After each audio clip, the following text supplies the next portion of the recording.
आज की कहानी का शीर्षक है मन ही प्रधान है। श्रावस्ती के जेतवन महाबिहार में चकुपाल नामक एक अंधे अहट भिक्षु रहते थे।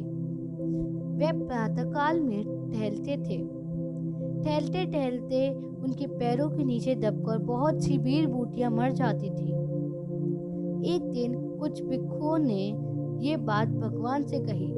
भंते, ये चकुपाल स्थिवे संक्रमण करने की इच्छा से बहुत से प्राणियों को मार देता है। भगवान ने पूछा, क्या तुमने उसको उन प्राणियों को मारते हुए देखा? भिक्षुओं ने कहा, भंते, देखा तो नहीं। भगवान ने भी कहा, तो बस जैसे तुमने नहीं देखा वैसे उसने भी नहीं देखा। चकुपाल अहर्त भिक्षु है। अहर्त को जीवन हिंसा करने की चेतना नहीं होती है। तब उन भिक्षुओं ने भगवान से पूछा, भंते, अहर्तों की प्राप्ति के लिए पूर्व जन्म में पुण्य किए होने पर भी चकुपाल क्यों अंधे हो गए?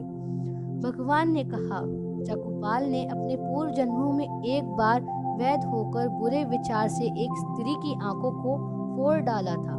पूर्वकाल की बात है। वाराणसी में एक वैद्य गांव, कस्बों तथा जनपदों में घूम घूमकर चिकित्सा कार्य करता था।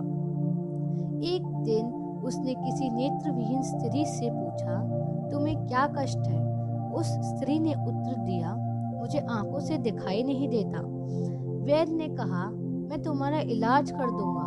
स्त्री ने कहा, तो स्वामी कर दीजिए। वैद्य ने पुनः पूछा, यदि मैं तुम्हारी आंखों का इलाज कर दूं तो तुम मुझे क्या इनाम दोगी? स्त्री ने कहा, यदि आप मेरी आंखों का इलाज करते तो मैं बाल बच्चों सहित तुम्हारी दासी बन जाऊंगी। वैद्य जी ने संतुष्ट होकर इलाज किया और उसकी आंखों को ठीक कर दिया। तभी उसी स्त्री ने सोचा, मैंने इसको वचन तो दे दिया कि आंखें ठीक होने पर मैं अपने बच्चों सहित आपकी दासी बन जाऊंगी, किंतु ये मेरे साथ कठोर व्यवहार करेगा। अतः ये इस वैद्य को धोखा देना ही ठीक होगा। वह स्त्री वैद्य के पास पुनः आई तो वैद्य ने पूछा, तेरे रोग की अब क्या स्थिति है? स्त्री बोली, वैद्य जी, पहले तो मेरी आंखों में कुछ कम ही कष्ट था, अब आपके इलाज करने के बाद कष्ट अधिक बढ़ गया है। वैद्य ने सोचा, ये स्त्री कुछ देना न पड़े इसलिए धोखा दे रही है। वह ये सब सोच के बोले, कहीं तुम मुझे धोखा तो नहीं दे रही? ऐसा कहने पर वह स्त्री चुपचाप बनी रही। तब वैद्य जी ने पुनः तीक्ष्ण दवा बनाकर उस स्त्री को देते हुए कहा, भद्रे, इस औषधि को अपनी आंखों में ओंछ लो, इससे तुम सर्वथा निरोग हो जाओगी। उस स्त्री ने वह औषधि अपनी आंखों में ओंछ ली।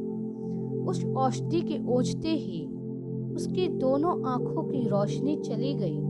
उसकी दोनों आंखों से प्रकाश लुप्त हो गया। यह पाप कर्म तब से चकुपाल के पीछे पीछे लगा रहा, जो समय पाकर इस जन्म में उसने अपना फल दिखा दिया। जैसे बैलगाड़ी में जुते हुए बैलों के पैरों के पीछे पीछे गाड़ी के चक्के चलते हैं, वैसे ही व्यक्ति का किया हुआ पाप कर्म अपना फल देने के समय तक उसके पीछे पीछे लगा रहता है। भिक्षुओं, ये मन ही है जो सभी प्रवृत्तियों का शासक है, यही उनका प्रधान है। वाणी और कर्म सभी इसी से प्रभावित होते हैं। ये कहकर उपदेश देते हुए भगवान बुद्ध ने ये गाथा कही थी। धन्यवाद।